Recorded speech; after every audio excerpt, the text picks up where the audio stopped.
ایک آدمی محمود غزنوی کے پاس نا اپنا کیس لے کے آیا، مدعی بن کے آیا۔ اس نے کہا بادشاہ میرا کیس بڑا نرالا ہے۔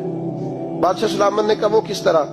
کہنے لگا یہ میرے پاس ایک تھیلی ہے، میں نہ سفر پہ جانے لگا تو یہ تھیلی پوری ہیروں کی بھری ہوئی تھی۔ فلاں علاقے کے جو قاضی صاحب ہے نا، میں جاتی دفعہ میں کہیں سفر پہ جا رہا تھا تو میں ان کے پاس چھوڑ گیا کہ رستہ لمبا ہے، کہیں کوئی مجھ سے چھین نہ لے، ہیروں کی بھری ہوئی۔ کچھ دنوں کے بعد میں واپس آیا ہوں، قاضی صاحب نے مجھے تھیلی واپس کی ہے تو اس میں ہیروں کی بجائے کھوٹے سکے نکلے۔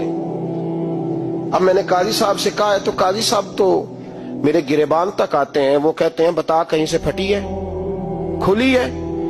وہ جس طرح ٹانکے لگا کے تو نے سی تھی اسی طرح لگے ہوئے ہیں کہ نہیں؟ تو حضور لگے بھی بالکل اسی طرح ہے، نہ پھٹی ہے نہ کھلی ہے۔ اب میں لٹ گیا ہوں، میری کل عمر کی کمائی ضائع ہو گئی، کھوٹے سکے کہاں اور ہیرے کہاں؟ تو مہربانی کریں اور آپ کی بارگاہ میں اللہ رسول کے نام پر حلف دیتا ہوں کہ میں ہوں بالکل سچا۔ محمود غزنوی کہنے لگے تو جا، تھیلی چھوڑ جا، اور جب میں تجھے بلاؤں گا پھر دوبارہ آنا۔ شخص چلا گیا۔ محمود غزنوی اٹھے، دربار برخاست کیا، لوگوں سے کہنے لگے چلے جاؤ، میں 3 دن کے لیے سیر کرنے جا رہا ہوں، 3 دن کے بعد لوٹوں گا۔ اکیلے جب رہ گئے نا محمود دربار میں تو محبوب نے چھری منگائی۔ وہ جس تخت پہ بیٹھتے تھے وہاں گدا بچھا ہوا تھا، یہ گدا پڑا ہے نا، گدا بچھا ہوا تو محمود نے چھری کے ساتھ اس کو پھاڑ ڈالا اور چھری جیب میں رکھی نکل گئے۔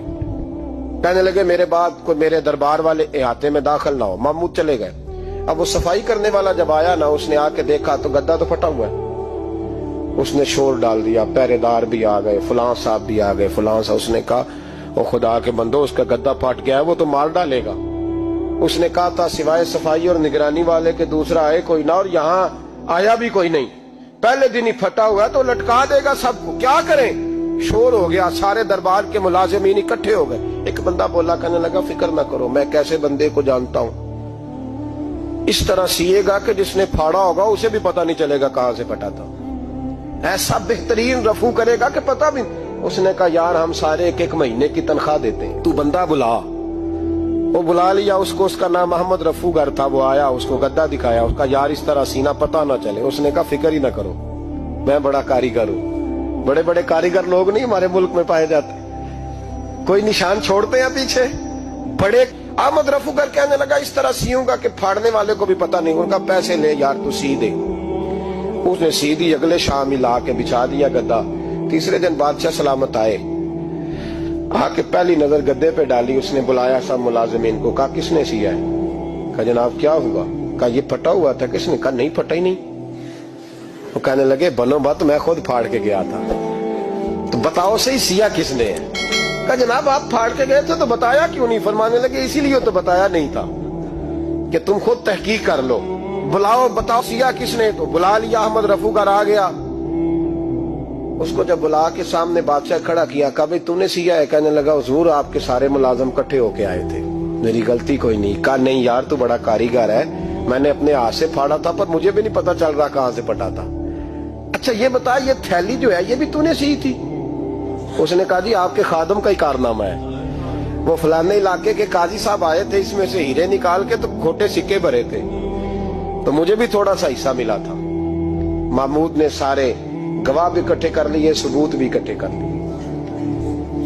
پھر قاضی کو بلایا، پہلے سارے ثبوت اور گواہ کیس حل کر لیا۔ پھر ہمارے ہاں یہ حال ہوتا ہے کہ مدعی 2-3 ہفتے کے بعد خود ہی ہاتھ باندھ جاتا ہے، کہنا تسی میری جان چھڈو، مجرم پھڑو پاوے نہ پڑھو۔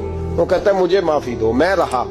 ظلم ہے نا، ظلم زیادتی ہے کہ جو بیچارہ اتنے سوال مجرم سے نہیں ہوتے جتنے مدعی سے ہوتے۔ آپ یقین کریں اتنے سوالات ہوتے۔ سارے ثبوت اکٹھے کر کے قاضی صاحب کو بلایا، تنہائی میں لے جا کے محمود غزنوی نے کہا قاضی صاحب آپ سے غلطی ہو گئی، غریب آدمی تھا، وہ لٹ گیا ہے، اس نے تو بڑی مشکل سے کچھ ہیرے جمع کیے تھے اور اس کی کل کائنات تھی، تو آپ اس کا مال اسے دے دیں، بات ختم۔ قاضی صاحب کہنے لگے آپ مجھ پہ الزام لگا رہے ہیں، سوال ہی نہیں پیدا ہوتا، آپ میری داڑھی دیکھیں، آپ میرا اعزاز دیکھیں، دنیا جانتی ہے میں اس کا۔ قاضی صاحب انسان بھول ہی جاتا ہے، بندہ بھول جاتا ہے، غلطی ہوگی، مال نے کہا نہیں سب۔ کہا میں تنہائی میں پوچھ رہا ہوں، میں اس وقت پوچھ رہا ہوں جب دوسرا موجود کوئی نہیں، آج توبہ کر لے، میں کچھ نہیں کہوں گا، تو میری زبان پہ اعتبار کر، تجھے پتہ ہے میں جو کہتا ہوں اس پہ عمل بھی کرتا ہوں، باز آ جا۔ پر قاضی نے کہا نہیں میری غلطی کوئی نہیں،